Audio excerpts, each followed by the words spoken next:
मेरे सभी दोस्तों को मेरा नमस्कार, सत श्री अकाल और जय हिंद। दोस्तों, आज के वीडियो में हम टीजीटी 2005 का सॉल्व पेपर लेकर आए हैं, जिसमें आप सभी का स्वागत है। आज के वीडियो में पहला प्रश्न है, जोगीमारा गुफा में ईसा से कितने वर्ष पूर्व के चित्र मिलते हैं? प्रश्न एक बार फिर से देख लीजिए। जोगीमारा गुफा में ईसा से कितने वर्ष पूर्व के चित्र मिलते हैं? ऑप्शन है 300 ईसा वर्ष, 105 ईसा पूर्व, 160 ईसा पूर्व और 270 ईसा पूर्व। तो दोस्तों, जो जोगीमारा गुफा है उसमें 300 ईसा पूर्व के चित्र मिलते हैं। कितने? 300 ईसा पूर्व के। जोगीमारा गुफा छत्तीसगढ़ में स्थित है। कहाँ स्थित है? छत्तीसगढ़ में। अगला प्रश्न है, भारतीय चित्रकला का मूल तत्व है। यह प्रश्न ऐसे भी पूछा जा सकता था कि भारतीय चित्रकला का मूल तत्व क्या है? दोस्तों, आज के वीडियो में हम टीजीटी आर्ट्स 2005 का प्रश्न पत्र पर चर्चा कर रहे हैं। ऑप्शन है रंग, शीर्षक, रेखा और धर्म। तो दोस्तों, जो भारतीय चित्रकला का मूल तत्व है वह रेखा है। क्या है? रेखा। अगला प्रश्न है, सारनाथ स्तंभ पर किस पशु की आकृति नहीं है? क्या लिखा है? सारनाथ स्तंभ पर किस पशु की आकृति नहीं है? इसका सीधा सीधा आंसर आपको याद करना है, भेल, BHEL। बी से बुल, H से हॉर्स, E से एलिफेंट और L से लायन। ये चार चीज़ों की आकृतियाँ अशोक स्तंभ के उस पर बनी हुई हैं। अगला प्रश्न है, जोगीमारा गुफा कहाँ स्थित है? जोगीमारा गुफा कहाँ स्थित है? ऑप्शन है झारखंड में, छत्तीसगढ़ में, आंध्र प्रदेश में और बिहार में। तो दोस्तों, जो जोगीमारा गुफा है वो छत्तीसगढ़ में स्थित है और ये गुफा ईसा से 300 वर्ष पूर्व की मानी जाती है। कब? 300 ईसा पूर्व की। अगला प्रश्न है, स्पेन की अल्टामीरा के समक्ष कहाँ के शिलाचित्र हैं? यह प्रश्न ये भी पूछा जा सकता था कि स्पेन की अल्टामीरा के समक्ष भारत में कहाँ चित्र पाए गए हैं या कहाँ के शिलाचित्र हैं? ऑप्शन है पंचमढ़ी, लखनिया, बेल्लारी और काली खो में। तो दोस्तों, जो स्पेन की अल्टामीरा के समक्ष हैं वो पंचमढ़ी में शिलाचित्र मिलते हैं। कहाँ मिलते हैं स्पेन की अल्टामीरा के समक्ष? तो पंचमढ़ी में। दोस्तों, आज के वीडियो में हम टीजीटी आर्ट्स 2005 के प्रश्न पत्र पर चर्चा कर रहे हैं। अगला प्रश्न है, सैंधव सभ्यता में प्राप्त पूर्ण परिपक्व प्रमाणिक कितने स्थलों को नगरों की संज्ञा दी जा सकती है? दोस्तों, इसमें किसी इतिहासकार के अनुसार 2 है और किसी के अनुसार 6 है। तो अलग अलग इतिहासकारों के अनुसार अलग अलग आंसर है। 7वां प्रश्न है, मोहनजोदाड़ो स्नानागार के पूर्व दिशा में स्थित स्तूप का निर्माण किस काल में किया गया? प्रश्न एक बार फिर से देख लीजिए।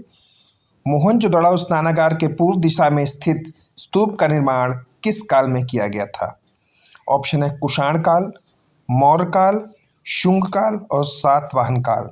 तो दोस्तों, मोहनजोदड़ो स्नानागार के पूर्व दिशा में स्थित स्तूप का निर्माण कुषाण काल में किया गया था। किस में किया गया था? कुषाण काल में। अगला प्रश्न है, महात्मा बुद्ध का परिनिर्वाण स्थल कुशीनगर का आधुनिक नाम हो गया है। प्रश्न एक बार फिर से देख लीजिए।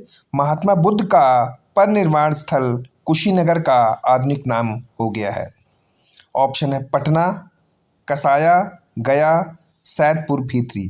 तो दोस्तों, महात्मा बुद्ध का जो परिनिर्वाण स्थल था उसका नया नाम कसाया हो गया है। क्या हो गया है? कसाया।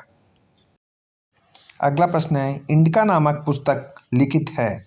यह प्रश्न ये भी पूछा जा सकता था कि इंडिका नामक पुस्तक किसके काल में लिखी गई? ऑप्शन है मौर्य काल में, गुप्त काल में, कुषाण काल में और आधुनिक काल में। तो दोस्तों, जो इंडिका नामक पुस्तक है वे मौर्य काल में लिखी गई। किस काल में लिखी गई? मौर्य काल में। अगला प्रश्न है, स्तूप प्रतीक है। ऑप्शन है समाधि का, चैत्य का, विहार का या महापरिनिर्वाण का। तो दोस्तों जो स्तूप है वो समाधि के प्रतीक हैं। किसका प्रतीक है? समाधि का। अगला प्रश्न है, प्रागैतिहासिक चित्रों का क्षेत्र मिर्ज़ापुर किस प्रदेश में है?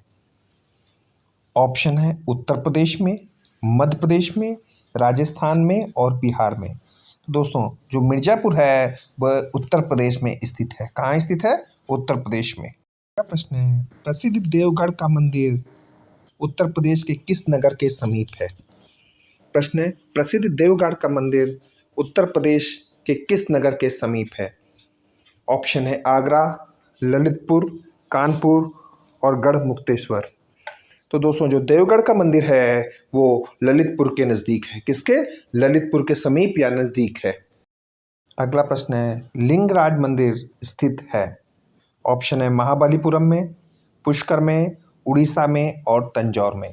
तो दोस्तों जो लिंगराज मंदिर है वो उड़ीसा में स्थित है। कहाँ स्थित है? उड़ीसा में। अगला प्रश्न है, सारनाथ का धमेक स्तूप के निर्माणकर्ता शासक?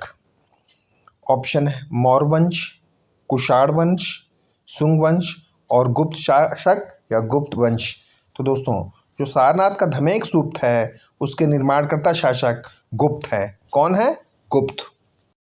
अगला प्रश्न है, अशोककालीन स्तंभ के शीर्ष पर आकृतियां हैं। अशोककालीन स्तंभ के शीर्ष पर आकृतियां हैं।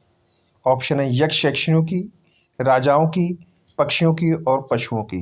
तो दोस्तों जो अशोककालीन स्तंभ के शीर्ष है उस पे पशुओं की आकृतियां हैं। किसकी आकृतियां हैं? पशुओं की। अगला प्रश्न है, अजंता के भित्तिचित्रों से पहले किस गुफा में भित्तिचित्रण हुआ? प्रश्न एक बार फिर से देख लीजिए। अजंता के भित्तिचित्रों से पहले किस गुफा में भित्तिचित्रण हुआ? ऑप्शन है बाघ, सिंघनपुर, जोगीमारा और एलिफेंटा। तो दोस्तों अजंता के भित्तिचित्रों से पहले जोगीमारा की गुफाओं में भित्तिचित्रण हुआ। किसमें हुआ अजंता के पहले? जोगीमाराओं की गुफाओं में। अगला प्रश्न है, अजंता की गुफाएं किस प्रांत में हैं? ऑप्शन है पश्चिम बंगाल में, गुजरात में, महाराष्ट्र में और मध्य प्रदेश में। तो दोस्तों अजंता और एलोरा दोनों ही गुफाएं महाराष्ट्र में हैं। कहाँ है? महाराष्ट्र में। लेकिन प्रश्न यहाँ ये पूछा गया है कि अजंता की गुफा किस प्रांत में है?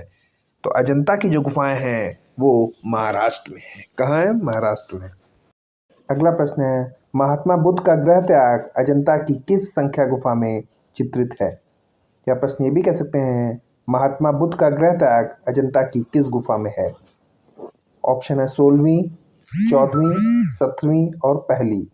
तो दोस्तों महात्मा बुद्ध का जो गृह त्याग है वो 16वीं गुफा में अंकित है। किसमें? 16वीं गुफा में। अगला प्रश्न है, बोधिसत्व पद्मपाणि अजंता की किस संख्या गुफा में चित्रित है? यह प्रश्न ये भी हो सकता है कि बोधिसत्व पद्मपाणि चित्र अजंता की किस गुफा में है? ऑप्शन है 1, 17, 7 और 29। तो दोस्तों बोधिसत्व पद्मपाणि जो चित्र है वो गुफा संख्या 1 में है। किसमें है? गुफा संख्या 1 में। अगला प्रश्न है, शीतलवासन के गुफा मंडप किस नदी के तट पर स्थित है? प्रश्न एक बार फिर से देख लीजिए।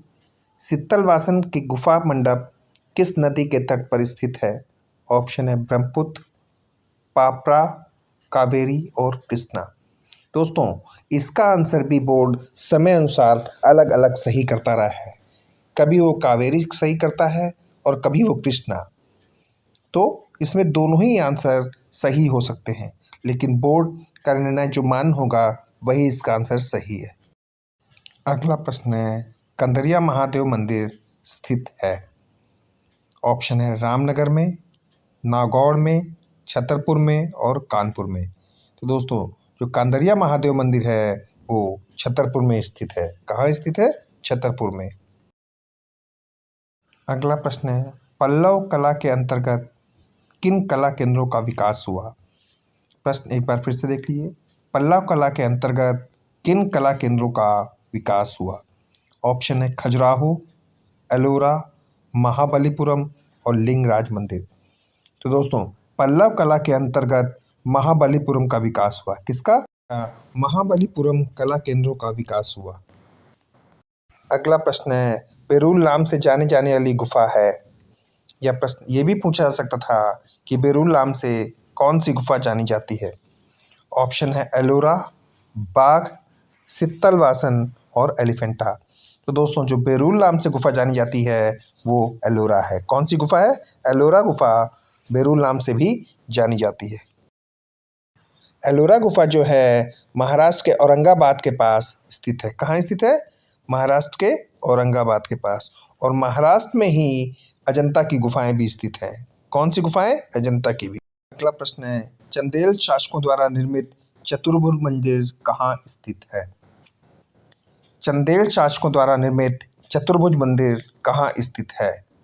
ऑप्शन है कटक में, खजुराहो में, काशी में और महाबलीपुरम में। तो बताइए चंदेल शासकों द्वारा निर्मित चतुर्भुज मंदिर कहाँ स्थित है? इसका ऑप्शन होगा चंदेल शासकों द्वारा निर्मित चतुर्भुज मंदिर खजुराहो में स्थित है। कहाँ स्थित है? खजुराहो में। कौन सा मंदिर? चंदेल शासकों द्वारा निर्मित चतुर्भुज का मंदिर या चतुर्भुज मंदिर।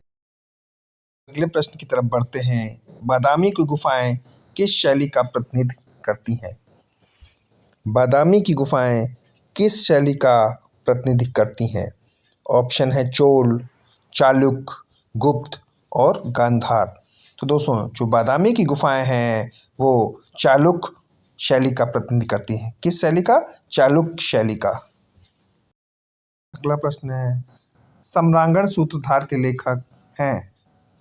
ऑप्शन है सोमेश्वर, नग्नजीत, भोज और कालिदास। तो दोस्तों जो सम्रांगण सूत्रधार है उसके लेखक राजा भोज हैं या भोज हैं। अगला प्रश्न है, सोमेश्वर द्वारा लिखित ग्रंथ है? ऑप्शन फिर से देख लीजिए, रासरंगिनी, रसमाला, प्रमाण मीमांसा और इंडिका। तो दोस्तों जो सोमेश्वर द्वारा लिखित ग्रंथ है वो रसमाला है। कौन सा?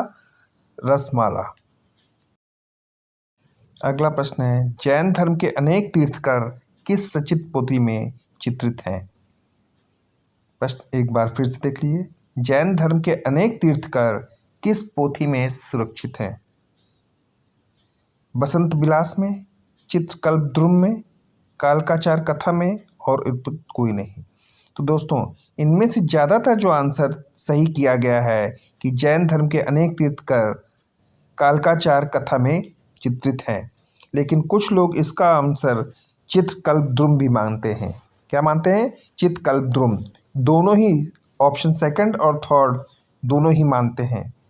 तो उस हिसाब से बोर्ड जो आंसर सही करेगा वही आंसर सही माना जाएगा। अगला प्रश्न है, कांगड़ा चित्रकला के संरक्षक संसार चंद के कला प्रेम की चर्चा एक अंग्रेज यात्री ने सुंदर शब्दों में की है, जिसका नाम है। प्रश्न एक बार फिर से देख लीजिए, कांगड़ा चित्रकला के संरक्षक संसार चंद की कला की प्रेम चर्चा एक अंग्रेजी यात्री ने सुंदर शब्दों में की है, जिसका नाम है। ऑप्शन है हेनरी मूर, ओ हेनरी, वाल्टर स्कॉट और मूर क्राफ्ट। तो दोस्तों कांगड़ा चित्रकला के संरक्षक संसार चंद के कला प्रेम की चर्चा मूर क्राफ्ट ने की है या मूर क्राफ्ट द्वारा की गई। अगला प्रश्न है, किस चित्र शैली में राधा को बनी ठनी के रूप में चित्रित किया गया है? किस चित्र शैली में राधा को बनी ठनी के रूप में चित्रित किया गया है?